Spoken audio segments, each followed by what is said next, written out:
இடைத்தரகர்களால் கண்ணீரைத்தான் அறுவடை செய்ய வேண்டியிருக்கிறது என கடலூர் மாவட்ட பன்னீர் கரும்பு விவசாயிகள் வேதனை தெரிவித்திருக்கிறார்கள். 8 மாசம் 9 மாசம் கஷ்டப்பட்டு வளர்க்குறோம். ஆனா எங்களுக்கு எந்த புண்ணியமும் கிடையாது. வர இடைத்தரகர்களா சாப்பிட்டு போறாங்க. நீங்களா பார்த்து ஏதாச்சும் அந்த விவசாயிகள் பண்ண நல்லா இருக்குங்க. ஒரு விவசாயியின் வேதனை குரல் இது. கடலூர் மாவட்டத்தில் பத்திரக்கோட்டை, சத்திரம், நடுவீரப்பட்டு, சீயன் பாளையம் உள்ளிட்ட கிராமங்களில் தைப்பொங்கல் திருநாளை நம்பி பன்னீர் கரும்பு சிறு விவசாயிகளால் பயிர் செய்யப்படுகிறது. ஆனால் பொங்கல் தொகுப்பிற்காக பன்னீர் கரும்பு கொள்முதலில் பல்வேறு விதமான முறைகேடுகள் நடைபெறுவதாக விவசாயிகள் குற்றம் சாட்டுகின்றனர்.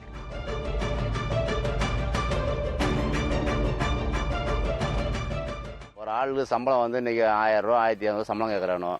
விதைப்புல்லு விதை வந்து அதிகமாக ரேட்டு அதிகம். அதுக்கு உரமும் வந்து ஒரு மூட்டை வந்து 1500 1700 ஒரு மூட்டை உரம் வருது. பொட்டாஷெல்லாம் வந்து 1750 ரூபா 1800 வருது. இதெல்லாம் விவசாயம் பண்ண முடியாது.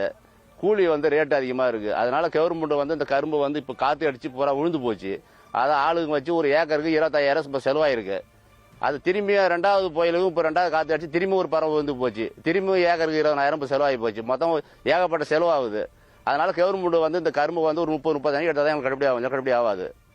இங்க 22 ரூபான்னு பேசின கரும்பு வந்து 15 ரூபா 14 ரூபான்னு போடுகட்டு எக்ஸ்ட்ரா கொடுக்க அவங்க இஷ்டத்துக்கு ஒரு பில்லை போட்டு மீதி வர அமௌண்ட் எல்லாம் வந்து அவங்களுக்கு உடனடியான நபர்கள் மேல வந்து விஓ துணை கொண்டு அவங்ககிட்ட இருந்து கரும்பு மகசூல் செஞ்சுதா அடங்கல் வாங்கி அவங்களோட பேங்க் பாஸ்புக் உள்ள கொடுத்து இப்ப கோதண்டராம என்கிட்ட கரும்பு கொள்முதல் 500 கட்டு கொள்முதல் செஞ்சாங்கன்னாக்கா என்னோட விலையை வந்து ஒரு 13 ரூபான்னு போட்டு கரும்பு இவங்க எடுத்துருப்பாங்க. ஆனா என்கிட்ட வந்து 500 கரும்பு பதிலா 250 கரும்பு தான் கோதண்டராம கொள்முதல் பண்ணாங்க.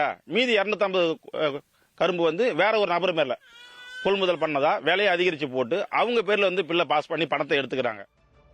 இந்நிலையில்தான் தமிழக வேளாண் மற்றும் உழவர் நலத்துறை அமைச்சர் MRK பன்னீர்செல்வம் பன்னீர் கரும்பு கொள்முதலை அந்தந்த மாவட்ட ஆட்சியர்கள் தலைமையில் கண்காணிக்கப்படும் என தெரிவித்துள்ளார். ஆனால் விவசாயிகளோ இது பெயருக்குத்தான் செயல்படும், முறையாக செயல்படுத்துவது இல்லை எனவும் வேதனை தெரிவிக்கிறார்கள்.